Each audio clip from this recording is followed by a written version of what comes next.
Hello everyone, আজকে আমি আপনাদের সাথে শেয়ার করব চিকেন সাসলিকের রেসিপি। ফার্স্টে এখানে 500 গ্রাম মুরগির মাংস নিয়েছি। অ্যাড করছি হাফ টেবিল চামচ গোলমরিচের গুঁড়া, 1 টেবিল চামচ মরিচের গুঁড়া, সাদা ভিনেগার 1 টেবিল চামচ, সয়া সস 1.5 টেবিল চামচ, 1 টেবিল চামচ আদা বাটা, 1 টেবিল চামচ রসুন বাটা, পরিমাণ মতো লবণ। এবার এই সব কিছু ভালোভাবে মিক্স করে নিব। এখন রেস্টে রাখবো 30 মিনিটের জন্য। এখন একটা সস বানানোর জন্য একটা বাটিতে নিয়ে নিচ্ছি চিনি 1 টেবিল চামচ, টমেটো কেচাপ 1 টেবিল চামচ। টমেটো কেচাপের রেসিপি আমাদের চ্যানেলে আছে, রেসিপির লিঙ্কটা ডিসক্রিপশন বক্সে দেওয়া থাকবে, চাইলে দেখে নিতে পারবেন। আর অ্যাড করছি সয়াবিন তেল 4 টেবিল চামচ। এখন এগুলো খুব ভালোভাবে মিক্স করে নিব। ভালোভাবে মিক্স করা হয়ে গেলে এই সসটা এক সাইডে রেখে দিচ্ছি। আর এদিকে একটা সবুজ এবং আরেকটা বেগুনি কালারের ক্যাপসিকাম আমি এভাবে কেটে নিয়েছি। আর একটা বড় সাইজের পেঁয়াজকেও এভাবে কিউব কাট করে কেটে নিয়েছি।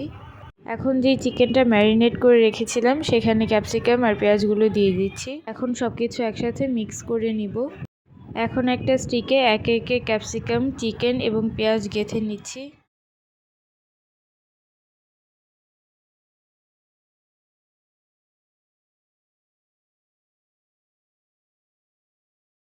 সবগুলো স্টিক এভাবে গেঁথে নেওয়া হয়ে গেলে এখন একটা প্যানে তেল গরম করে স্টিকগুলো দিয়ে দিব।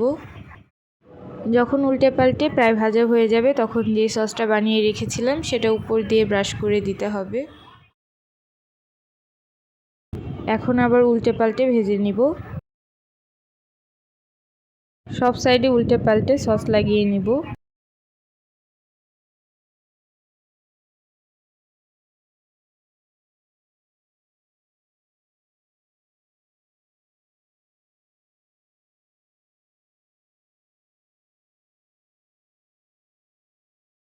ভাজা হয়ে গেছে, এখন সার্ভ করে নিব।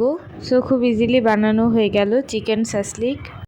আই হোপ রেসিপিটি আপনাদের ভালো লেগেছে, আপনারা অবশ্যই ট্রাই করবেন। ভালো লাগলে একটি লাইক দিবেন, যারা এখনও সাবস্ক্রাইব করেননি তারা প্লিজ সাবস্ক্রাইব করবেন। আপনাদের ফ্যামিলি অ্যান্ড ফ্রেন্ডসদের সাথে রেসিপিটি শেয়ার করবেন। খেতেও অনেক মজা হয়েছিল আর চিকেনটাও ভালোভাবে কুক হয়েছে। সবাই খুব ভালো থাকবেন। Stay happy and stay safe. Allah Hafiz.